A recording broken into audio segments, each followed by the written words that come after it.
Ya, baik, selamat pagi Bapak Ibu guru semua. Selamat pagi. Ya, terima kasih atas waktu dan kesediaan untuk bersama-sama dengan saya di sini.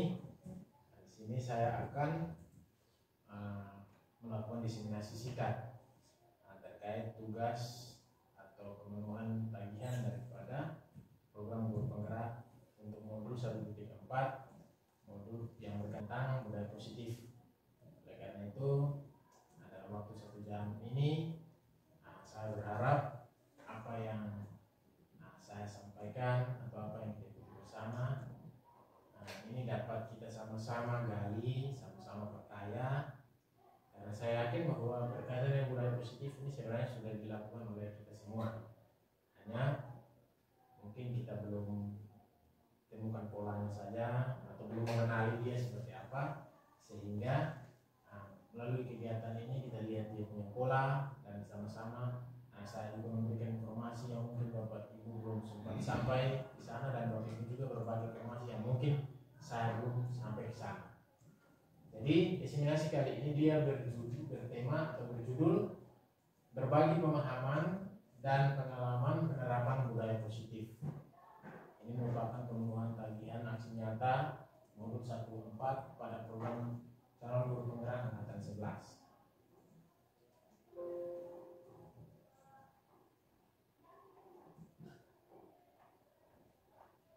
Ya, tujuan daripada kegiatan diseminasi hari ini saya urai kurang lebih ada 3.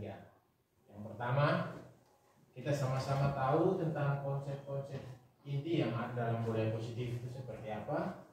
Yang kedua, kita sama-sama mengkaji, nanti sebentar ada tampilan atau contoh penerapan salah satu konsep inti daripada budaya positif di sekolah.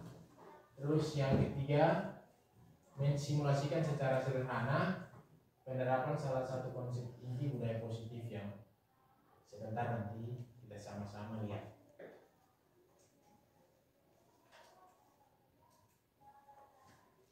Ya, berkaitan dengan konsep inti yang ada dalam budaya positif itu dia hanya berkaitan dengan 8 hal ini.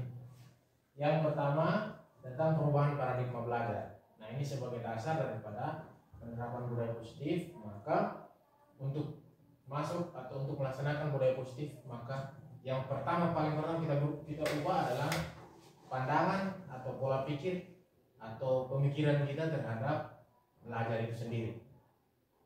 Itu yang paling pertama. Yang kedua, konsep inti yang kedua yaitu berkaitan dengan disiplin positif. Terus konsep inti yang ketiga berkaitan dengan nilai-nilai kebajikan. Yang keempat itu berkaitan dengan kebutuhan dasar manusia. Dan yang kelima berkaitan dengan motivasi perilaku manusia. Yang keenam posisi kontrol guru. Yang ketujuh keyakinan kelas. Dan yang kedelapan yang terakhir segitiga restitusi. Nanti sebentar kita sama-sama lihat setiap konsep ini tersebut. Nah, yang paling pertama di sini, tentu kita sama-sama itu punya pikiran tentang pembelajaran secara pribadi. Itu didasari dari pengalaman kita bertemu dengan pendidikan. Jadi di dalam diri kita itu sudah punya pemahaman sendiri-sendiri tentang paradigma yang ada dalam belajar. Namun untuk sebuah keseragaman dalam mewujudkan cita-cita pendidikan nasional itu, maka kita dituntut untuk memiliki paradigma pembelajaran seperti ini, yaitu paradigma pembelajaran yang ada sekarang, yaitu pembelajaran yang dirancang itu berdasarkan prinsip pembelajaran berdiferensiasi. Dan dalam pembelajaran itu peserta didik difasilitasi untuk belajar sesuai kebutuhan berdasarkan tahap perkembangan yang sesuai teori psikologi modern. Dan terakhirnya, semua upaya itu kita lakukan untuk mewujudkan profil pelajar Pancasila. Itu tentang paradigma pembelajaran yang baru. Yang berikut, dalam kita mengelola suatu pembelajaran itu secara pribadi itu kita bisa berpikir bagaimana kita mendrive atau menyetir itu pembelajaran. Nah, kalau saya menganalogikan dengan sopir, biasanya kita yang kendalikan itu, kita injak rem kapan, kita injak gas kapan, dan kita berharap bahwa penumpang semua tuh harus ikut kita. Nah, demikian juga dalam pembelajaran.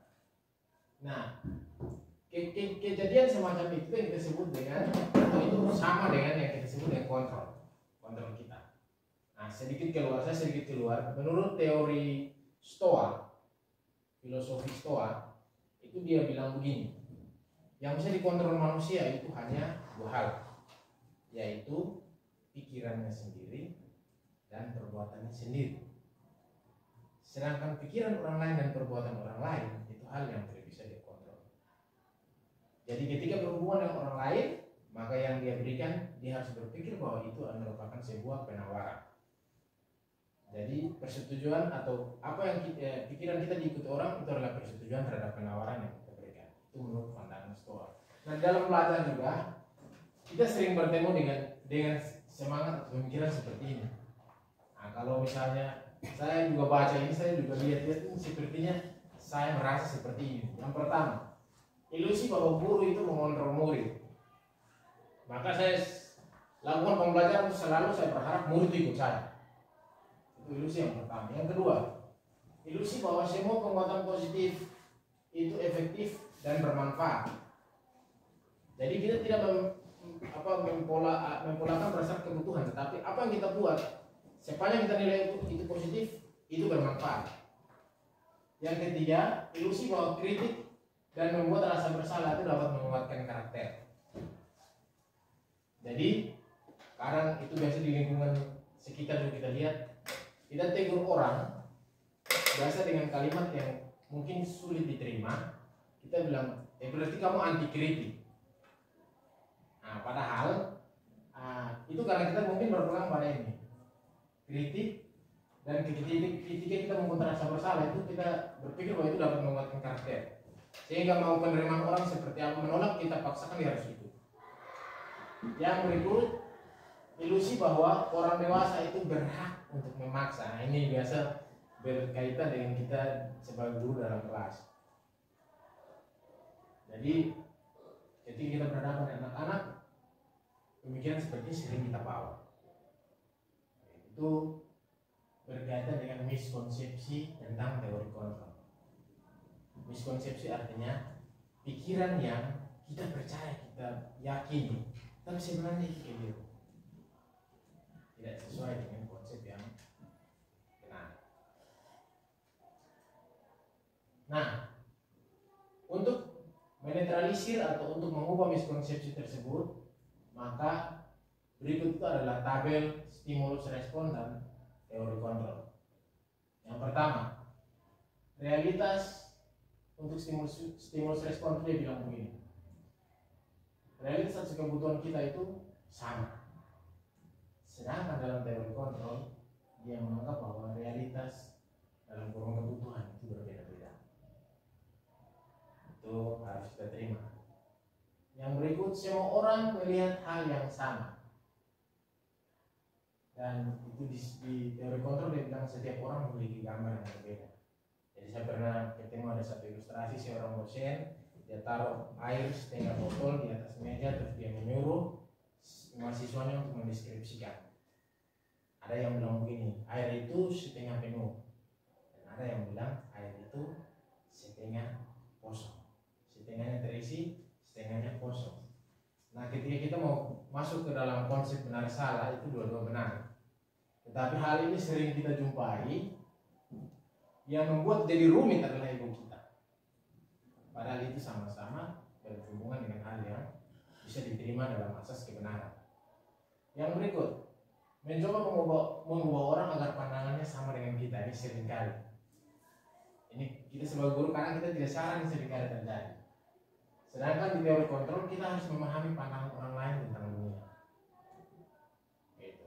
Karena kita mengakui filsuf besar seperti Aristoteles yang melihat dunia banyak orang mengikuti. Tetapi saya secara pribadi atau mungkin teman-teman secara pasti kita terima kalau ada orang berpemikiran lain dan memperbaiki dunia, pasti akan terjadi kekayaan pemikiran. Yang berikut, orang lain bisa mengontrol saya. Sedangkan di teori kontrol dia bilang hanya saya yang bisa mengontrol diri saya. Ketika kita berpikir seperti itu, maka implikasinya kita harus berpikir bahwa orang lain tidak bisa kita kontrol, dia yang bisa mengontrol dirinya sendiri. Terus yang berikut, pemaksaan ada pada saat bujukan gagal. Nah ini biasa kita buat. Sekarang kita ngomong dengan anak-anak juga ada begitu. Tegur, tidak bisa lagi kita paksa.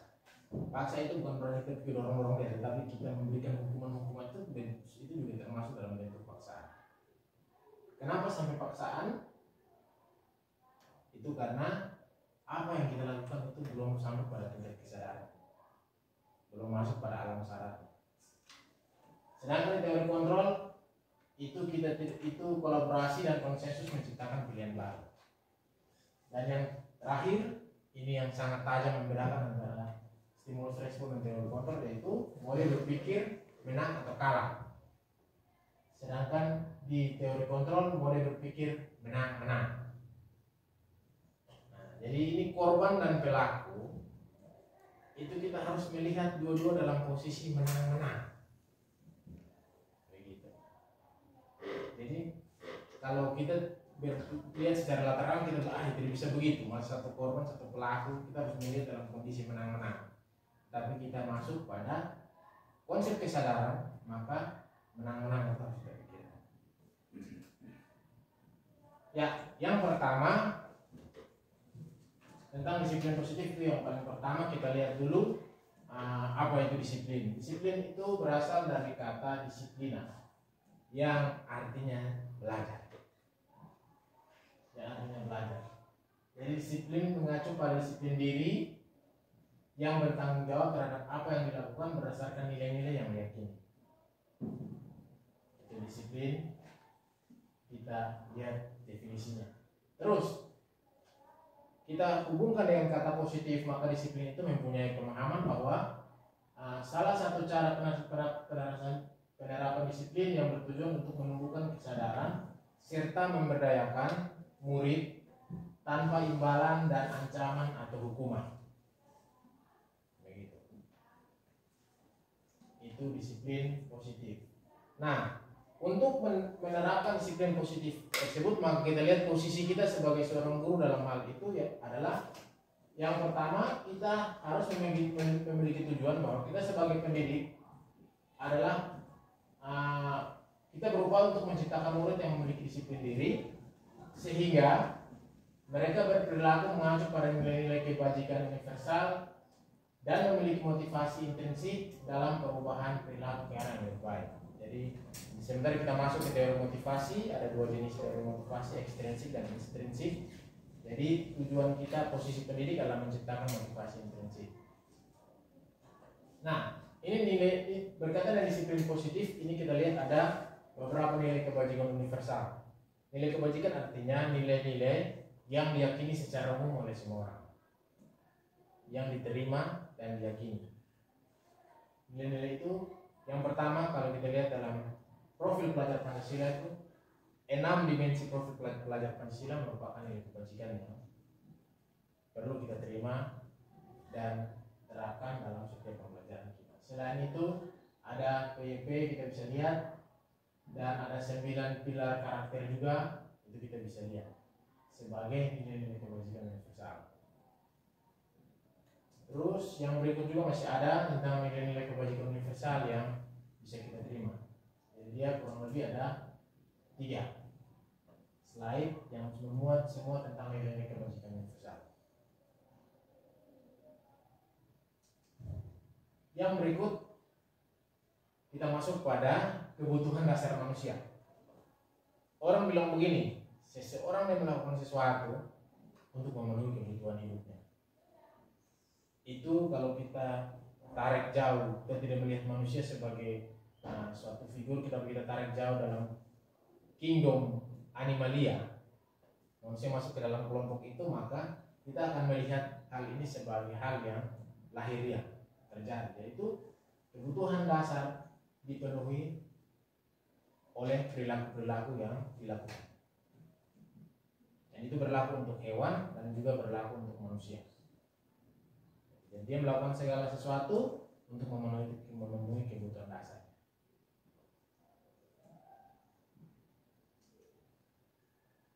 Nah, kebutuhan dasar berkaitan dengan manusia itu kurang lebih ada lima kebutuhan dasar. Yang pertama, kebutuhan untuk bertahan hidup. Kebutuhan untuk bertahan hidup itu dia mencakup makanan, pakaian, tempat tinggal, keamanan, dan kesehatan. Itu masuk ke dalam kebutuhan untuk bertahan hidup. Yang kedua, kebutuhan antara akan kasih sayang dan rasa diterima. Ini dia mencakup rasa diterima, diperdulikan, terus berbagi, kerjasama, atau menjadi bagian dari kelompok. Yang berikut, kebutuhan akan penguasaan. Nah, ini dia mencakup harga diri, terus keinginan untuk dianggap, terus memimpin, berprestasi, diakui dan didengar. Ini kebutuhan yang berkaitan dengan penguasaan. Terus yang berikut, kebutuhan yang berkaitan dengan kebebasan. Itu dia mencakup mandiri, memiliki pilihan, mencoba hal baru, mampu mengendalikan arah dirinya. Dan yang terakhir, kebutuhan dasar manusia yang berkaitan dengan kesenangan. Ini dia mencakup bermain, humor, antusias, tertawa, dan lain-lain. Jadi 5 kebutuhan dasar ini yang setiap perilaku itu untuk memenuhi ini. Jadi dalam kaitan dengan pendidikan, maka kita mencoba mencari jembatan antara perilaku anak dengan kebutuhan apa yang hendak dia penuhi sehingga perilaku itu diambil. Itu perlu kita lihat. Jadi kita sudah terbiasa melihat dengan tajam antara hubungan kebutuhan dasar dengan perilaku, maka kita akan menemukan dia punya obat yang pas untuk menangani setiap persoalan. Nah, ini ada kurang lebih ada 4 kasus. Ada kasus pertama, kasus kedua, kasus ketiga, kasus keempat. Kasus pertama itu dia berbicara kurang lebih dialognya ibu guru bilang, aku tidak boleh bersenandung waktu mengerjakan tugas. Katanya kelas harus tenang, tidak ada suara. Kan nggak seru jadinya.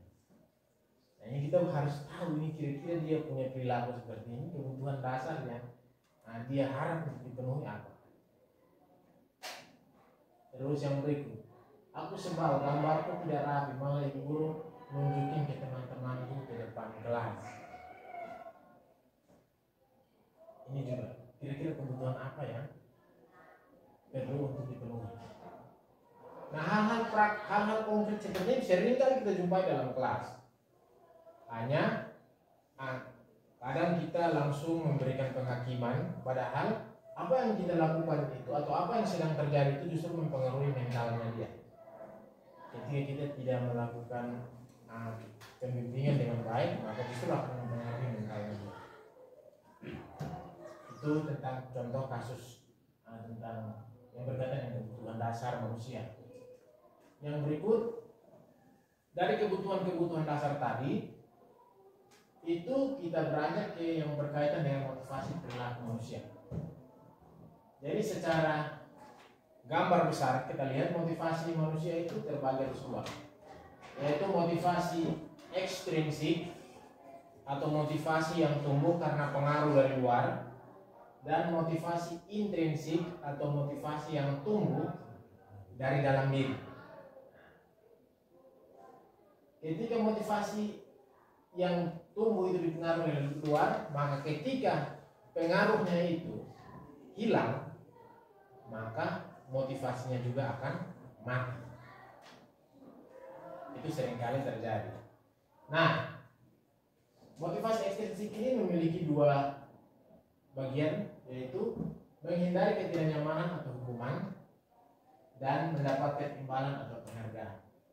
Nah, biasa kadang kita juga ikut aturan itu supaya jangan kena marah. Mungkin siswa-siswa juga begitu, ikut aturan supaya jangan kena marah, jangan kena hukum dan lain sebagainya. Nah, sedangkan yang berikut, saya buat ini supaya ibu guru puji saya, atau guru puji saya, atau guru kasih penghargaan.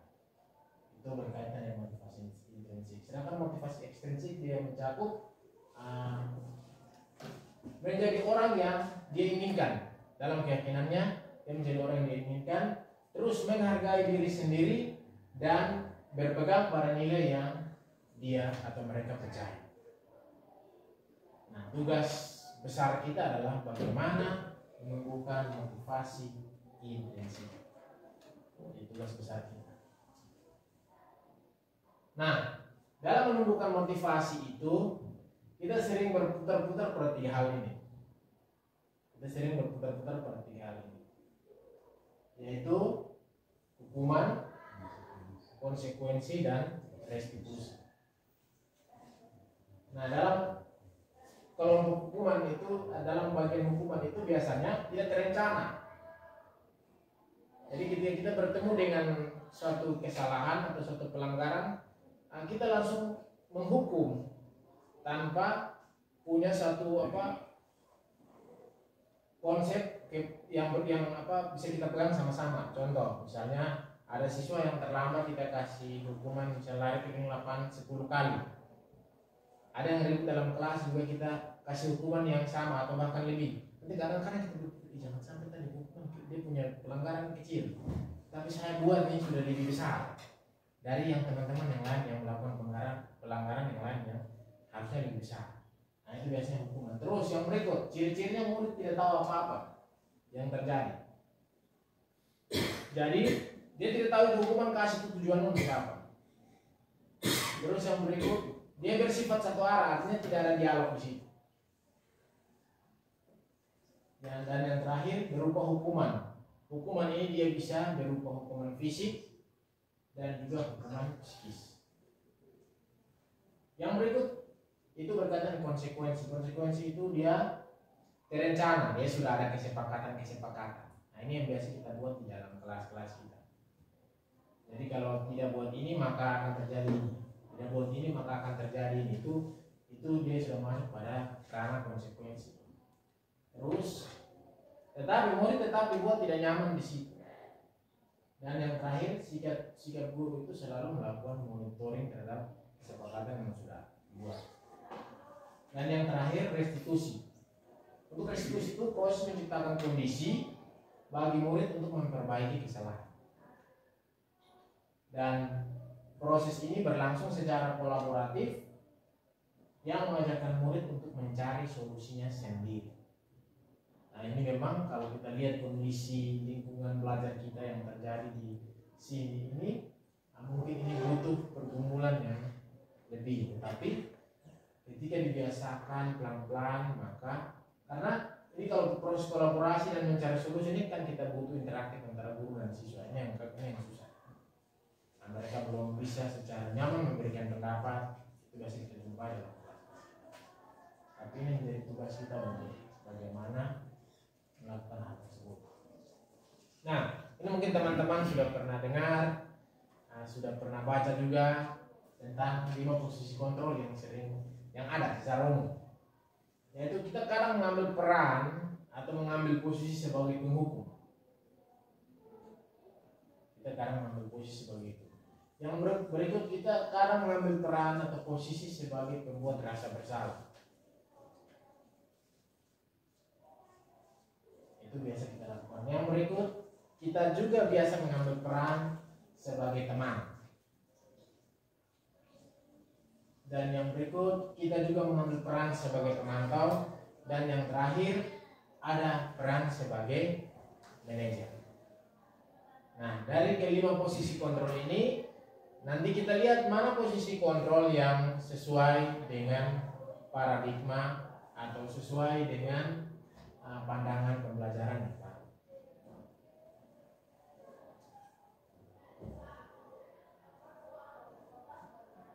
Ini contoh kita menggunakan 5 posisi kontrol, yaitu sebagai penghukum. Itu salah satu contohnya, hormat bendera selama 1 jam. Jika dia melakukan suatu pelanggaran, kita contohnya yang biasa kita pakai itu. Nah, dari satu contoh kita bisa explore sendiri contoh-contoh lain yang biasa kita lakukan atau biasa dilakukan oleh guru. Yang berikut, membuat rasa bersalah itu contohnya. Nah, Ada kalimat seperti ini, berapa kali Bapak Ibu memberitahu kamu selalu saja mengecewakan Bapak Ibu. Nah, ini kita berusaha untuk menciptakan rasa bersalah dalam diri siswa. Yang berikut, teman. Ambil posisi sebagai teman, itu ayolah ikuti aturan sekolah, atau tolong bantu Bapak Ibu ya. Terus ya sudah, tidak apa-apa, itu berarti kita mengambil posisi sebagai teman. Nah, terus yang berikut sebagai pemantau. Nah, kalau berperan sebagai pemantau ini kita biasa itu tentang berkaitan dengan tentang konsekuensi. Jadi kita sudah ada aturan dan sudah ada apa yang terjadi ketika terjadi pelanggaran aturan. Nah, di situ kita sebagai pemantau. Kita sebagai pemantau di situ. Terus yang terakhir yaitu berperan sebagai manajer. Template kalimatnya seperti itu. Kalau kamu tahu kesalahan, kira-kira bagaimana cara kamu memperbaikinya. Itu pada posisi manajer. Yang berikut, konsep yang berikut tentang keyakinan kelas. Nah, ini pertanyaan reflektif untuk kita. Mengapa harus keyakinan kelas bukan peraturan kelas? Ini pertanyaan reflektif untuk kita. Kenapa harus keyakinan kelas tetapi bukan peraturan kelas?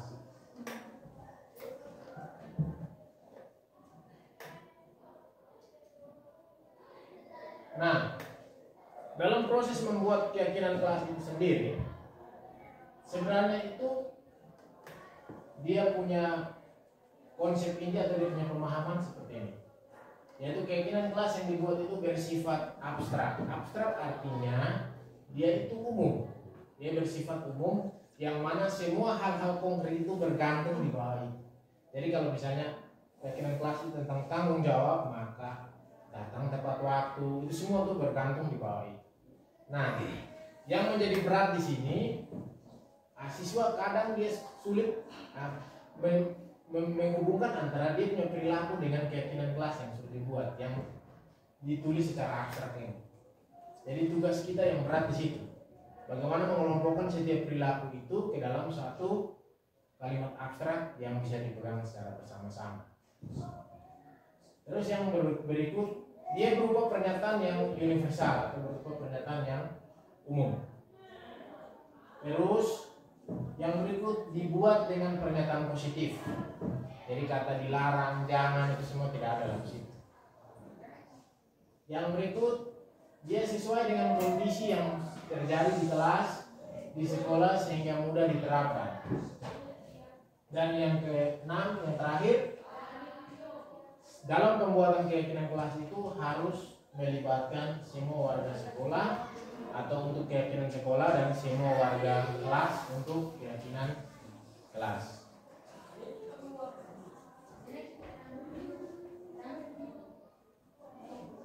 Nah, sekarang berkaitan dengan pembentukan keyakinan kelas itu kira-kira langkah-langkahnya seperti ini. Kurang lebih ada 9 langkah. Dalam pembentukan keyakinan kelas itu dia sampai ke 6. Itu sudah jadi itu keyakinan kelas. Terus langkah ke-7, langkah ke-8 dan langkah ke-9 itu ketika keyakinan kelas itu sudah dijalankan dan dilakukan monitoring dan dilakukan evaluasi secara berkala. Jadi langkah pertama curhat pendapat peraturan kelas. Jadi kita bersama-sama dengan siswa mencurahkan semua pendapat atau semua peraturan yang mereka tahu, itu dituliskan. Terus yang berikut itu dicatat di papan tulis atau di kertas besar atau menggunakan stick note. Itu media itu tidak terpaku, tapi Bapak Ibu atur bagaimana sehingga pada waktu proses curah pendapat itu memang orisinil dari siswa, dari pengalaman siswa, dan mereka melakukannya sendiri. Terus yang berikut, kita harus memastikan bahwa semua peraturan yang disampaikan itu dia tersusun dalam kalimat yang positif. Itu kita harus memastikan itu. Jadi ketika ada kalimat negatif yang muncul, maka kita membantu memediasi sehingga mereka merubah kalimat negatif itu menjadi kalimat positif. Setelah sudah jadi positif, baru kita tulis tidak di papan tulis atau di media yang diberikan. Terus yang berikut, kita menemukan nilai-nilai kebajikan atau keyakinan kelas dari setiap peraturan yang tadi sudah disebutkan. Ini yang tadi sempat saya singgung, ini yang sulitnya itu biasanya di sini.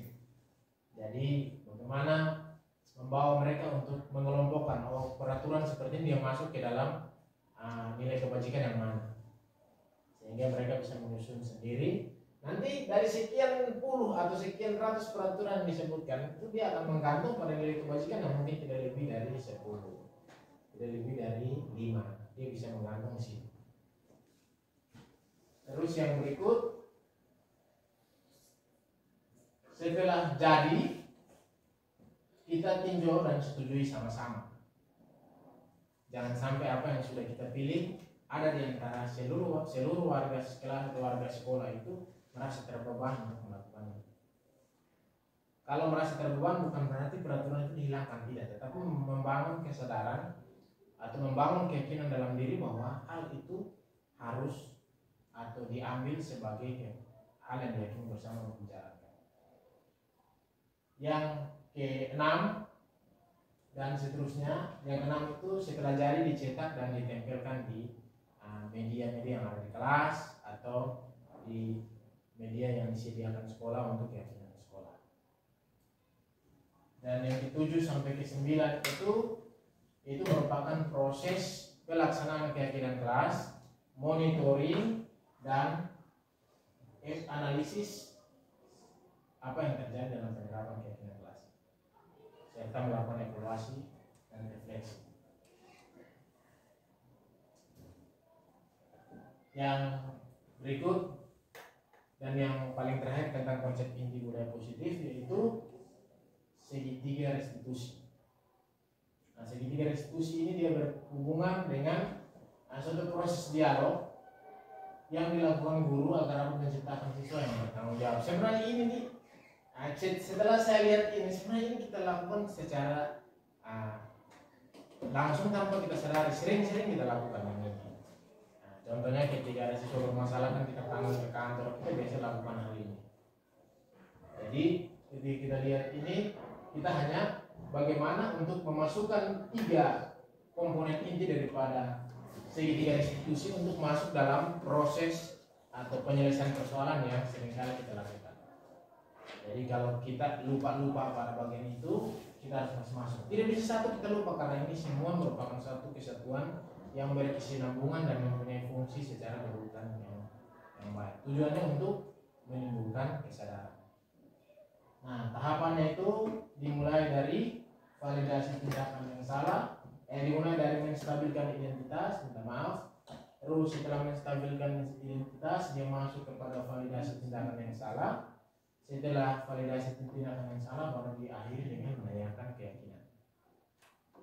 Nanti sebentar ada beberapa template yang berkaitan dengan itu, sedangkan pelaksanaan teknisnya di dalam pengalaman sehari-hari atau di dalam kehidupan sehari-hari nanti Bapak Ibu sesuaikan. Yang penting dia tidak keluar dari konteks 3 hal ini. Nah, ini kita lihat dari setiap tahapan. Tujuan daripada menstabilkan identitas di sini adalah dia berdasarkan prinsip itu membuat kesalahan adalah bagian dari sebuah proses pembelajaran. Jadi ketika anak datang karena dia sudah melakukan kesalahan itu hanya 2 hal yang akan dia bawa. Yang pertama dia merasa bersalah, yang kedua dia akan mau membela diri. Itu kalau dia datang bertemu dengan kita. Nah, pada saat ini kita harus membuat keseimbangan, menstabilkan dia dengan sehingga dia masuk pada pemahaman bahwa kesalahan adalah bagian daripada sebuah proses pembelajaran. Sehingga yang rasa bersalah punya kepercayaan diri dan yang mau membela diri itu dia mulai berpikir untuk bagaimana menerima dan mulai sadar dan mulai jujur untuk menyelesaikan dia punya persoalan. Nah, template-template yang biasa muncul, kata kalimat yang biasa muncul seperti berbuat salah itu wajar, tidak ada manusia yang tidak sempurna, terus ibu bapak juga pernah melakukan hal itu, terus ibu bapak tidak mau mencari siapa yang salah dan siapa yang benar, tapi ibu bapak ingin mencari solusi dari permasalahan, terus kamu berhak merasa seperti itu merupakan contoh template di mana ada proses menstabilkan identitas di sana. Yang berikut, validasi tindakan yang salah. Ini juga kita harus bimbing dia sehingga dia ada pada konsep bahwa setiap perilaku itu berupaya memenuhi suatu kebutuhan tertentu. Seperti tadi sudah sempat kita singgung sama-sama bahwa kebutuhan dasar itu yang membuat orang berperilaku. Jadi kita bawa perilaku itu dan mengajak dia untuk melihat kira-kira dengan perilaku seperti itu untuk memenuhi kebutuhan yang sedianya bagaimana. Nah, template yang biasa muncul itu kamu pasti punya alasan. Di sini biasa dia mulai cerita. Ini kalau anak-anak yang memang dia mau membela diri ini di sini paling jago. Dia punya alasan. Tapi ketika sudah seimbang, maka alasan yang disampaikan tentu alasan yang jujur orisinil. Namanya alasan itu berkaitan dengan cara pandang terhadap suatu keadaan. Sehingga sesuai dengan tadi kaidah yang pertama tadi bahwa semua orang punya cara melihat dunia dan persoalan. Terus yang berikut, padahal kamu bisa melakukan yang lebih buruk dari ini ya. Artinya kita ini bentuk apresiasi juga. Mungkin kadar kemarahannya kita sudah bisa deteksi betul. Itu padahal lu hanya buat dia begitu saja. Sebenarnya kalau kena bapak guru atau kena orang lain mungkin bahkan bisa lebih buruk dari itu. Ini bentuk apresiasi, tetapi langsung sekaligus melakukan penyadaran. Terus yang berikut, kamu bangga atau kamu baru bangga karena telah melindungi sesuatu yang penting buatmu. Ini biasa kalau dia alami persoalan berkaitan dengan ketidakadilan, ini biasa kita pakai. Terus kamu melakukannya karena mempertahankan sesuatu yang penting bagimu. Nah, ini juga sama. Itu tentang validasi tindakan yang salah. Setelah ini selesai, baru kita masuk ke yang berikut, menanyakan keyakinan. Pada bagian ini dia harus atau siswa atau murid kita harus sampai pada konsep bahwa pada dasarnya itu kita termotivasi secara intrinsik. Dia harus sampai pada keyakinan dari dalam diri atau motivasi dari dalam diri. Nah, pada tahapan ini ya mungkin kita langsung menghubungkan antara persoalan tersebut dengan keyakinan kelas yang sudah kita buat bersama-sama. Biasa kalau sudah sampai sini, rasa bersalah yang tadi muncul itu sudah tajam dan bukan berarti tajam untuk mati, tetapi tajam untuk bagaimana berubah. Jadi sudah sampai di sini. Ini contoh-contoh template yang ada tentang keyakinan kelas. Terus yang berikut, nah ini sesi diskusi. Tapi sebelum itu tuh mungkin saya tunjukkan dulu, kemarin ada sempat ambil satu contoh video berkaitan dengan penerapan segitiga institusi. Dan di situ saya coba dengan salah satu siswa melakukan itu. Nanti sebentar Bapak Ibu lihat sama-sama, terus mengidentifikasi sama-sama apa yang tadi itu sudah ada atau belum, disampaikan secara terbuka sehingga kalau memang belum ada saya bisa memperbaiki depannya begitu. Yaitu dari saya satu orang pengagum Albert Einstein itu dari kata-kata yang ini. Ketika ditanya kenapa kamu begitu pintar untuk melakukan banyak hal, dia bilang begini, saya bukan orang berbakat, hanya penasaran. Penasaran, kalau namanya orang penasaran itu berarti kan yang ada dalam diri sendiri adalah bertanya menjawab dan seterusnya. Nah, mungkin dari penyampaian tadi ada hal-hal yang Bapak Ibu perlu sampaikan atau Bapak Ibu perlu tanyakan, atau kita diskusi sama-sama. Kalau sebentar pertanyaan itu tidak bisa saya butuh bantuan teman-teman untuk menjawab, maka kita sama-sama. Tadi mungkin sudah jawab sedikit, tapi saya belum paham dengan yang maksud kolaborasi dan konsensus itu menciptakan. Ya, kolaborasi dan konsensus itu menciptakan pilihan baru. Itu konsensus itu sebenarnya titik temu. Konsensus itu sebenarnya titik temu. Kolaborasi adalah proses menemukan titik temu ini. Jadi kolaborasi itu kan dia memproses toh. Nah, kita sama-sama dengan mereka dengan pemikiran berbeda-beda itu untuk kita sama-sama mengeksplor suatu persoalan. Nah, ketika proses eksplorasi itu berlangsung, dia akan sampai pada satu titik temu di mana kita mulai bertemu dari pemikiran berbeda-beda itu bertemu. Konsep titik temu yang di atas yang kita pegang sama-sama itu yang biasa orang sebut dengan istilah konsensus.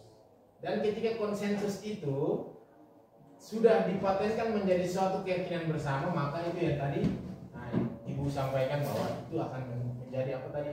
Yang menciptakan pilihan baru. Itu menjadi pilihan baru yang mengakomodir semua kebutuhan yang ada dalam proses kolaborasi. Itu berkaitan dengan itu.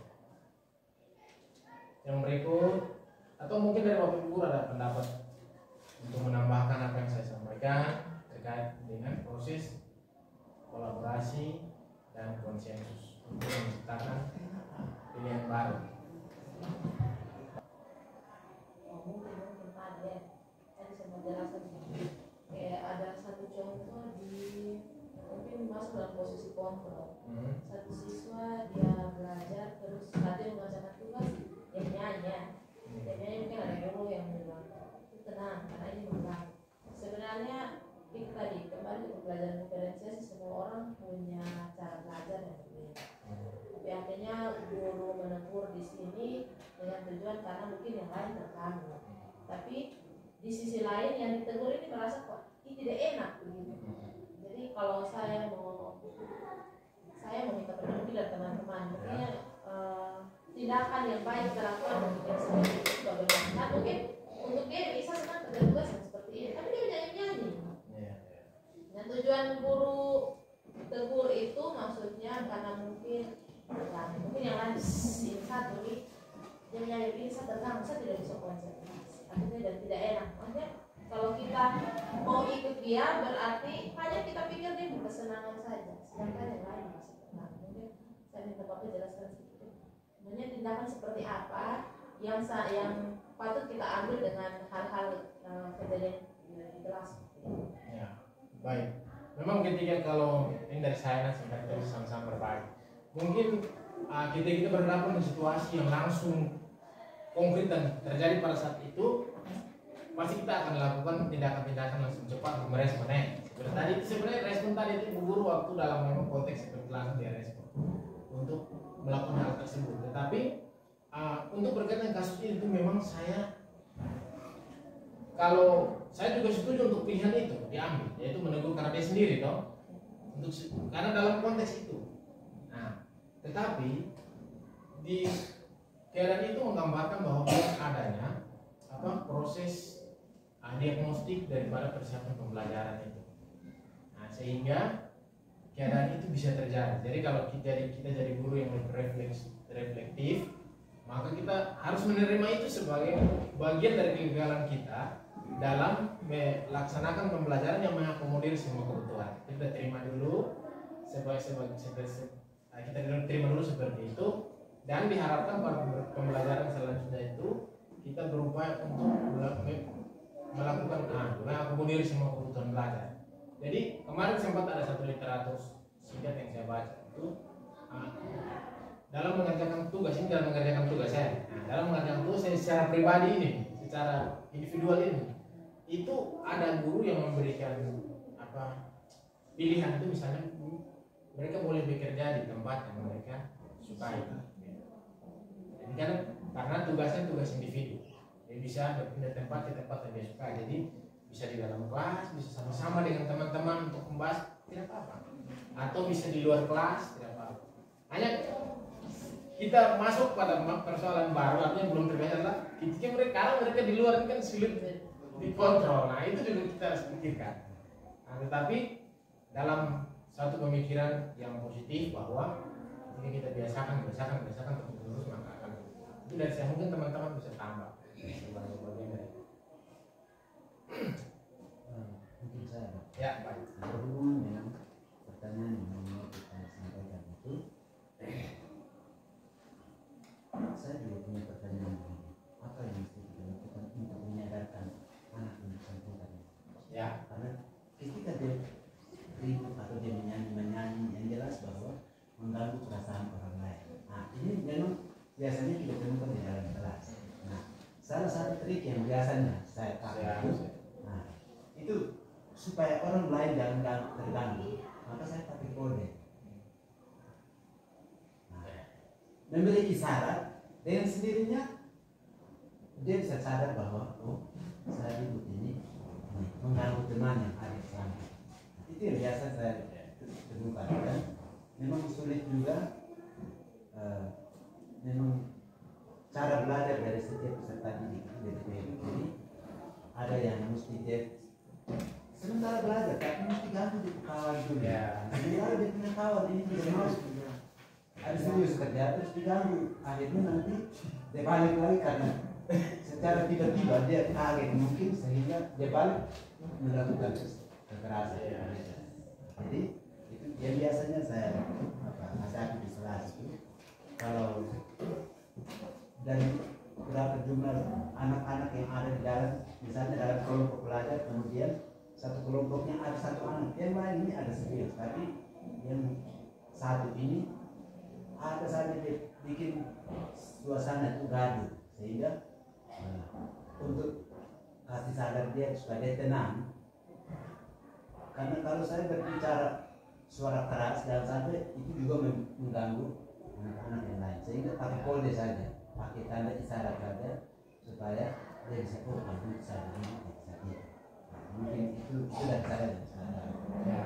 Ya terima kasih Bapak. Saya mau itu pengalaman yang bisa kita bagikan. Sekarang secara pribadi mungkin Bapak saya melihat itu kalau saya melakukan itu posisi kontrol kita seperti apa, sebagai apa.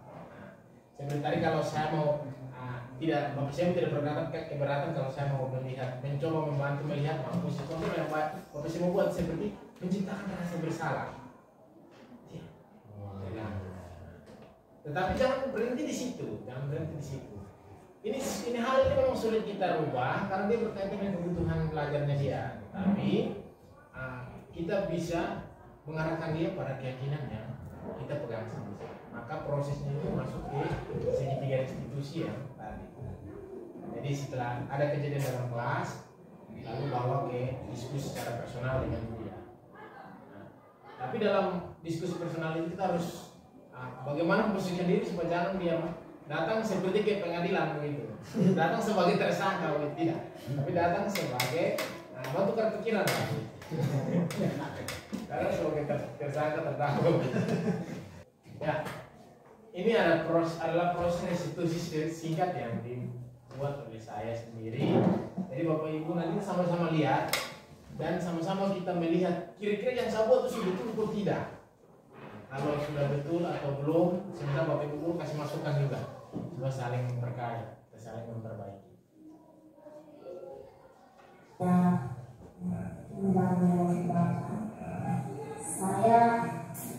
mendengar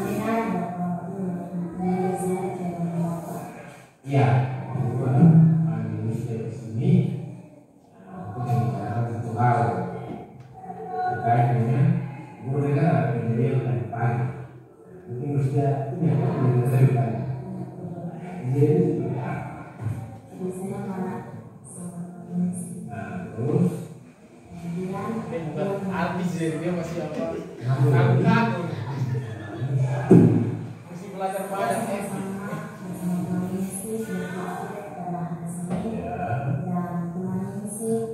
Dia selama ini sudah mengikuti tiket dengan setia. Jadi saya marah dan kesal.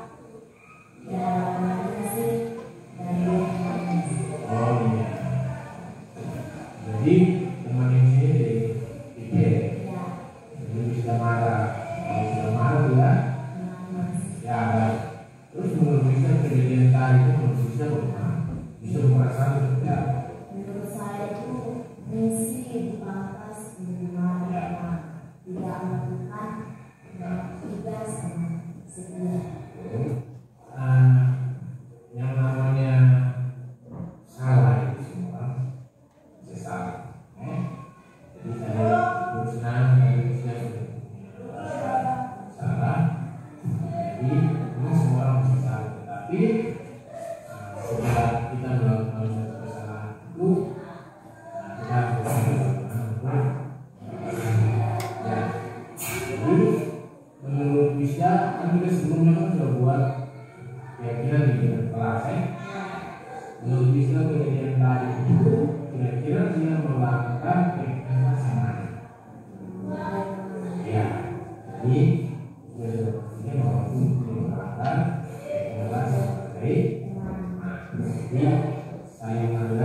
penting, meskipun niat dan maksud kita baik, tapi kita harus melakukan cara kami kita itu dengan cara yang baik.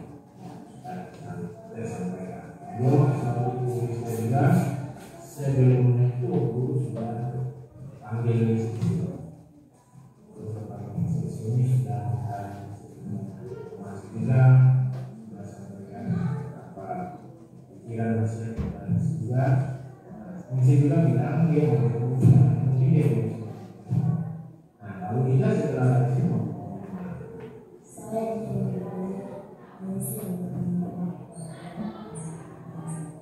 oke, Pak. Jadi kalau niatnya sudah seperti itu, terima kasih kembali ke sini. Terus setelah itu sudah yakin bahwa kita harus tetap pada apa yang kita ini. Terima kasih untuk hari ini. Terima kasih untuk yang lainnya. Selamat siang. Ya, itu contoh simulasi yang kemarin sempat buat. Hanya saya lihat juga tuh setelah saya baca ulang mungkin ada yang belum muncul di sana. Bapak Ibu bisa kasih masukan, bisa memberikan saran supaya kita saling terkait.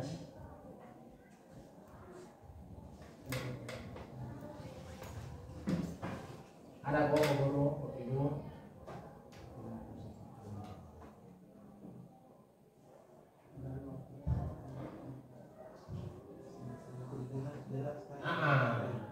Mungkin tidak dengar jelas, tapi coba tadi saya lihat sebenarnya ini punya tahapan juga tidak terlalu muncul juga, karena tadi ada template-template yang seharusnya saya buat tidak buat.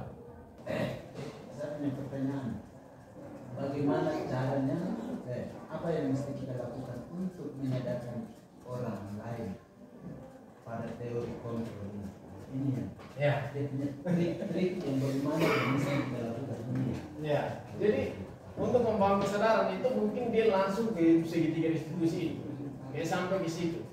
Nah, kalau pertanyaannya bagaimana, berarti memang kita harus melakukan berulang-ulang berlatih sedemikian rupa sehingga ketika kita masuk sudah terbiasa, maka kita tahu. Ketika kita sudah sadar dia punya kebutuhan, maka kita sudah bisa tahu. Dalam proses dialog itu bisa kita lakukan. Bapak saya cara dialog dengan saya senang. Dengan dalam proses dialog itu ketika diperkaya terus pasti akan namanya kita memang berkaitan dengan manusia ini, kita bukan berkaitan dengan balon. Kalau balon kita sekap atau kali jadi, tapi yang manusia itu kita berhadapan dengan inkonsistensi. Artinya ini hari dia bilang iya, besok dia bikin lagi, itu pasti kita berhadapan seperti itu.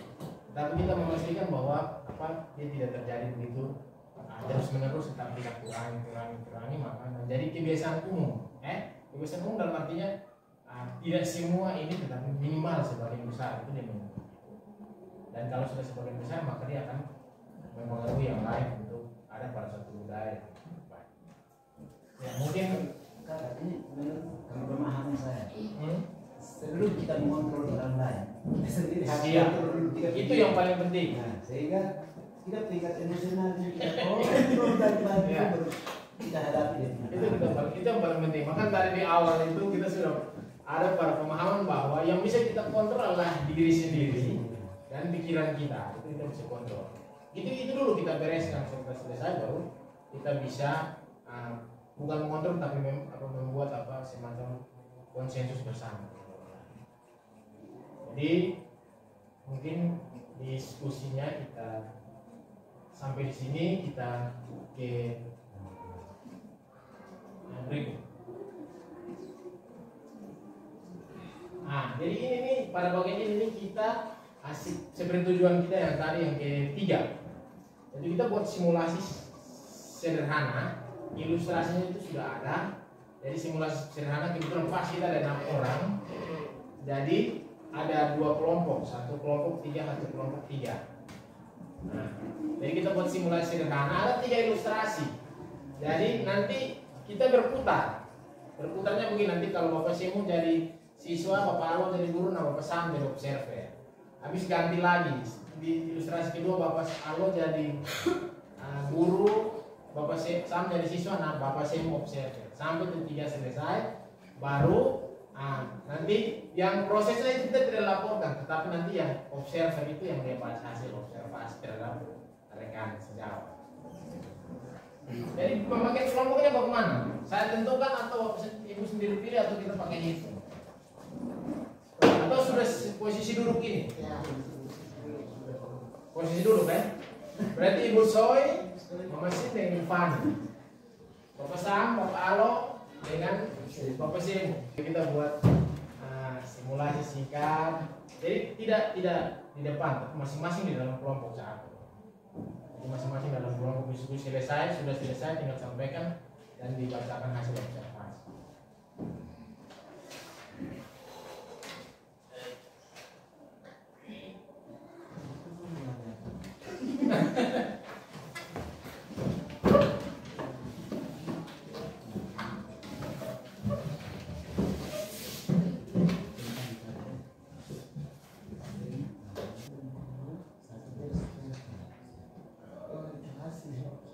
Ya. Saya tetap jadi siswa.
Kalau sudah selesai tinggal 3 orang berbagi sudah. Bapak Semu sampai ke Bapak Sam, Bapak Alo sampai ke Bapak Semu, Bapak Sam sampaikan ke Bapak Alo. Langsung sampaikan saya. Langsung sampaikan secara 3 orang. Nanti juga. Baik, untuk tadi Bapak Semu punya dalam menangani kasus yang kedua itu tentang nilai putri, nilai dari sambut yang merosot, nilai dari Indonesia yang merosot, kemudian sambut menjadi tahapan segitiga distribusi yang pertama memulai dengan nama. Jadi di sini Bapak Semu memanggil putri, kemudian memanggil dengan bahasa yang halus sopan, ya, dengan bahasa yang kasar, panggil dengan baik-baik. Jadi putri juga dia datang, dia tidak rasa bukan Sambut juga datang, dia tidak rasa dia membuat satu kesalahan. Kemudian yang kedua itu menstabilkan identitas, itu di situ Bapak Semu langsung menanyakan kesalahan putri ketika membuat kesalahan Sambut ketika Ningsi menangis. Kenapa sampai Ningsi menangis? Kemudian memvalidasi kesalahan itu Bapak Semu langsung menanyakan perkataan yang disampaikan Sambut kepada Ningsi. Dia menanyakan bahwa pertanyaan yang diberikan itu apakah perkataan yang diberikan itu apakah bentuk motivasi untuk Ningsi ataukah sebagai bahan olokan atau ejekan karena nilai Ningsinya rendah. Kemudian menanyakan keyakinan. Jadi di sini saya menyampaikan bahwa kedepannya itu tidak boleh berbuat hal yang sama, bukan hanya kepada Ningsi saja, mungkin kepada teman-teman yang lain, ataupun bisa juga ke depan nilai Sambut itu dia bisa berubah, tidak selalu tinggi. Karena mungkin ada alasan lain, mungkin tadi dia kalau mungkin malah mengantuk atau apa tidak sempat belajar, atau mungkin ada hal lain yang di rumah yang kita tidak tahu. Kemudian yang kelima tidak lanjut itu yang dibuat oleh Pesemu itu menyuruh supaya sambut ke depannya jangan mengejek teman yang memiliki nilai yang rendah. Nah, itu dari saya. Fani mungkin? Ya, baik. Nah, di sini saya akan membacakan kasus yang pertama tentang tiket membersihkan ruang kelas. Di sini saya sebagai observer, di sini sebagai wali kelas, dan Ibu Soi sebagai siswa.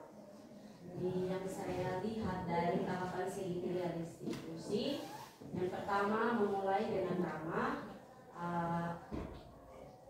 Ibu guru memanggil dengan lembut kepada siswa untuk bertemu. Kemudian yang kedua menstatuskan identitas. Ibu bertanya kepada siswa, kepada Soi, kenapa jadi tidak kerja piket, sehingga teman-teman yang lain protes. Kemudian yang berikut memvalidasi kesalahan. Ibu bertanya, kesalahan apa yang dibuat sehingga ibu sebagai wali kelas memanggil Soi untuk bertemu. Kemudian bertanya juga kenapa jadi tidak mau bekerja. Jadi ibu Soinya mengatakan bahwa ya saya tahu kesalahan yang saya buat sehingga teman-teman yang lain protes. Kemudian wali kelas bertanya, kenapa jadi tidak kerja dalam ruangan tapi pergi di kantin untuk makan? Jadi Soi menjawab, karena saya lapar, saya harus makan baru saya bisa bekerja. Kemudian yang berikut menanyakan keyakinan. Ibu wali kelas bertanya kepada Soi, apakah bisa memperbaiki kesalahan yang telah dilakukan. Kemudian Soinya menjawab, bisa dilakukan, bisa mengubah kesalahan yang telah dilakukan. Sehingga berikutnya lagi saya membantu kawan di dalam kelas, di situ baru pergi. Terima kasih. Ya baik, terima kasih. Jadi Bapak Ibu Guru, saya ucapkan terima kasih banyak karena sudah melakukan simulasi dan sudah saling memberikan masukan berdasarkan hasil observasi yang dilakukan. Nah yang berikut kita masuk ke bagian akhir. Ini mungkin umpan balik daripada Bapak Ibu semua terkait dengan kegiatan kita hari ini, dan mungkin kita ikuti pola ini. Jadi kita refleksi menggunakan pola ini, yaitu peristiwa, perasaan, terus pelajaran, dan rencana ke depan. Nah pada refleksi ini juga Bapak Ibu sampaikan juga pastinya apa yang perlu saya perbaiki dalam mengelola kegiatan seperti ini, apa yang sudah baik atau belum baik dan ditambah pada refleksi ini. Ini mungkin satu orang atau dua orang bisa membantu kita dalam proses ini. Yang sampaikan itu mungkin kita itu refleksi untuk kita guru, begitu. Jadi kalau untuk yang CGP, peristiwa yang berkaitan dengan kegiatan hari ini, memang banyak sekali hal baru bagi kita. Nah, pembelajaran seperti ini kan hanya dapat pada saat CGP, tidak diberi apa ya, pokoknya kegiatan kan tidak hanya lewat guru penggerak. Kemudian kita mau tahu juga mungkin kita browsing di internet itu mungkin kita dapat, tapi kalau lewat program guru penggerak itu dia lebih bagus lagi. Jadi yang pertama buat saya ini hal yang baru dan sangat bagus yang telah disampaikan oleh CGP Bapak Joshua. Kemudian perasaan itu ya memang saya rasa senang karena mendapatkan ilmu yang baru. Kemudian pelajaran yang nanti diambil itu seperti tadi itu mungkin ada 5 posisi kontrol dan restitusi segitiga. Nah itu kalau sudah ada pada setiap guru, maka pasti pembelajaran yang ada di sekolah itu pasti dia menyenangkan, aman, dan siswa itu juga dia pasti berkeinginan untuk mau bersekolah. Karena dia datang di sekolah dia rasa nyaman, dia punya guru juga ramah-ramah. Walaupun dia buat salah, panggil datang senang-senang, kami lihat tempatnya dia baik-baik begitu. Dan kalau mungkin kita panggil dia dengan bahasa yang halus, dia pasti merasa malu. Saya buat salah. Tapi saya punya guru panggil dengan kata-kata yang halus, dia tegur saya juga dengan halus-halus. Pasti dia rasa malu, dan mungkin pertama dia mungkin kira dia mesti buat. Jadi yang keempat, kalau hal yang sama kita buat, dia biar ulang-ulang pasti dia juga punya rasa malu, dan pasti dia akan berubah. Tapi memang selama ini yang kita lakukan adalah anak buat salah kita sempat teriak, itu salah. Kalau dengan tadi yang sudah disampaikan oleh Bapak Joshua sebagai CGP itu sangat membantu kami, membuka kami punya cakrawala berpikir, ada ilmu baru lagi yang kami dapat di sini. Kemudian perencanaan ke depan mungkin setelah Bapak Joshua CGP, setelah CGP mungkin jadi guru penggerak. Nah ini harus digerakkan. Itu harapan dari kami. Mungkin ada Bapak Ibu guru yang mungkin belum bisa ikut lagi di CGP untuk lebih banyak dapat ilmu diterapkan di sekolah, mungkin pembelajaran ke depan, suasana di sekolah lebih baik. Ya, baik, terima kasih Bapak Alo sudah memberikan refleksi. Nah, mungkin terakhir dari saya untuk kita semua. Ya, jadi kalau dari saya, peristiwa pembelajaran hari ini sangat berkesan dan sangat menginspirasi saya karena dia berjalan secara baik, teman-teman juga antusias mendengarkan dan ikut berproses dalam kegiatan. Terus yang berikut perasaan saya, ya seperti tadi, saya merasa termotivasi dan inspirasi dengan kinerja yang ditunjukkan oleh kita semua di dalam kegiatan hari ini. Pelajaran yang saya ambil, dengan semangat kolaborasi seperti ini, setiap perubahan-perubahan kecil itu akan berjalan. Jadi tadi ya memang sedikit guyon, sedikit canda, tetapi bagus. Di situ kita lihat bagaimana titik-titik yang belum kita lengkapi bisa kita sama-sama lengkapi. Dan proses itu saya lihat ada kematangan dari kita semua, dan Bapak Ibu juga mengikuti dengan senang hati. Saya cukup bergembira tentang itu.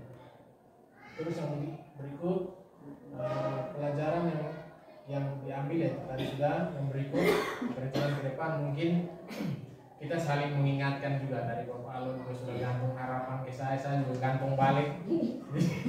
Teman-teman semua. Ya, jadi kita saling menggantung, artinya bukan gantung untuk membebani, tetapi gantung untuk saling meringankan pekerjaan kita yang besar yang ada di sini. Itu begitu. Jadi kita saling bergantung dalam hal saling memperingati, saling mengingatkan, dan saling mendukung secara positif untuk mengembangkan apa yang menjadi mimpi besar kita sebagai guru dan mimpi besar kita sebagai sekolah di tempat yang dimana Tuhan tempatkan kita di sini untuk mengabdi kepada nusa dan bangsa, dan paling tinggi kepada Tuhan. Saya tutup dengan satu kalimat, yaitu apapun yang kamu perbuatlah itu seperti untuk Tuhan dan bukan untuk manusia. Terima kasih teman-teman.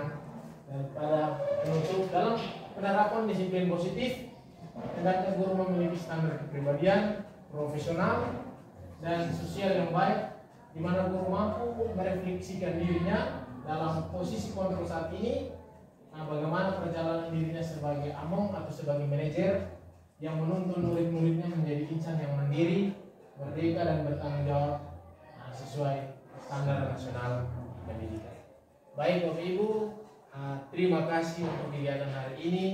Apa yang terjadi hari ini tentu tidak banyak hal kecil, yang di dalam hal kecil itu saya menggantung harapan besar kepada kita semua, supaya hal yang kecil ini dia menempatkan batas kecil yang pertama, kita saling menyusun bersama-sama sehingga dia menciptakan satu tembok yang di sana anak-anak kita boleh berpijak di sana untuk mencapai cita-cita yang dimimpikan oleh mereka. Selamat siang dan selamat beraktivitas.